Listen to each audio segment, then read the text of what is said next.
Wacan oo wanaagsan daawadayaal soo dhawaada faahfaahinno dheeraad ah ayaa ka soo baxaya markabkii ay gacanta ku dhigeen ciidamada ilaalada xeebaha Puntland xilli xog haatan soo baxday ay tilmaamayso in shacab careysan ay u suurtagashay in ay gaaraan halka markabka uu yaallo isla markaana ay ka soo furtaan hubka markaasi noocyadiisa kala duwan gaar ahaan qoryaha fudud.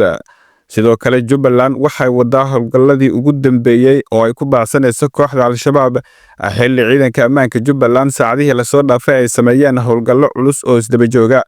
marka koobaad soo dhawow muuqaalka like saar siina share gare haddaad nagu cusub tahayna nagu soo biir oo subscribe ka noo taabo.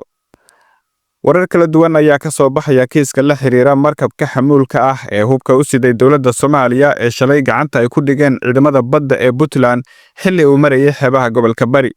sida ay noo sheegeen ilo wareedyo madax bannaan markabkan oo lagu magacaabo Seawall isla markaana laga leeyahay dalka Turkiga ayaa siday hub casri ah iyo gaadiid gaashaman kaasoo lagu talagalay ciidanka xoogga dalka Soomaaliyeed ee dagaalka kula jira kooxda Al-Shabaab. warar soo baxaya ayaa sheegaya in haatan qaar ka mid ah hubka uu siday markabka gaar ahaan qoryaha fudud ay la degeen maleeshiyaad hubaysan oo ay u suurtagashay in ay gaaraan markabka iyaga oo la wareegay inta badan hubka fudud. sidoo kale wararka ayaa intaasi ku sii daraya in arrintani ay ku lug leeyihiin mas'uuliyiin heer gobol ah kuwaas oo wax kala dega hubka fudud ee gacanta u galay shacabka. ilaa hadda ma jiro wax war ah oo ka soo baxay saraakiisha laamaha ammaanka ee Puntland ee ku aadan hubka la sheegay in markaasi ay bililakaysteen shacab ku sugan aagga xeebaha degmada Caluula ee gobolka Bari. wararkii ugu dambeeyay ayaa sheegaya in haatan markabka uu ku xirtay dekedda weyn ee magaalada Boosaaso ee xarunta ganacsiga Puntland sida ay muujinayaan sawirro iyo muuqaallo lagu baahiyay baraha bulshada. saraakiisha amniga Puntland ayaa xaqiijiyay qabashada markabka iyagoo xusay in hadda uu gacanta ugu jiro ciidanka badda Puntland isla markaana lagu wada baaritaan rasmi ah. hubka oo dhan waxa uu xambaarsan yahay calaamado Turkish ah ayuu sarkaal ka tirsan Puntland u sheegay warbaahinta mana uusan bixin faahfaahin dheeraad ah oo ku saabsan nooca iyo tirada hubka. dhacdadan ayaa si degdeg ah u noqotay qodob kale oo sii horin kara xiisadda maamulka Puntland iyo dowladda federaalka Soomaaliya oo ilaa hadda aan ka hadlin arrintan. labada dhinac ayaa xiriirkoodu ahaa mid cakiran oo inta badan ay colaado hareeyeen muddo dheer.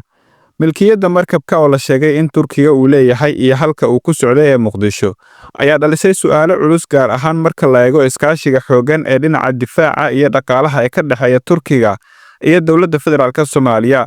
tan iyo horraantii 2010 Turkiga waxa uu door muhiim ah ka ciyaaray dib u dhiska ciidamada amniga Soomaaliya iyo bixinta qalab military. dhinaca kale ciidanka gaarka ah ee Commandos-ta danab ee xoogga dalka iyo ciidanka daraawiishta Jubbaland ayaa fuliyay howlgal qorshaysan oo ka dhacay deegaanka Harboole ee gobolka Jubbada Hoose kaasoo si toos ah loogu beegsaday horjoogayaal iyo xubno sarsare oo ka tirsan kooxda Al-Shabaab. howlgalka ayaa lagu dilay xubno markaasi ka tirsan kooxda Al-Shabaab oo muddo dheer ku jira liiska dadka la baadigoobayo kuwaasoo ku lug lahaa falal iyo sidoo kale afduubyo ka dhacay gudaha dalka iyo wadamada dariska. inta howlgalka uu socday waxa ay gacanta ku dhigeen hub iyo saanad ay kooxdan u adeegsan jirtay in ay ku fuliso markaasi howlgalladooda. ciidamada ammaanka Jubbaland ayaa toddobaadyadii la soo dhaafay si laba jibaaray howlgallada ay markaasi ku baacsanayaan kooxda Al-Shabaab isla markaana ay markaasi kaga hortagayaan falalka amni darrada ah ee meelaha markaasi qaar ay ka geystaan.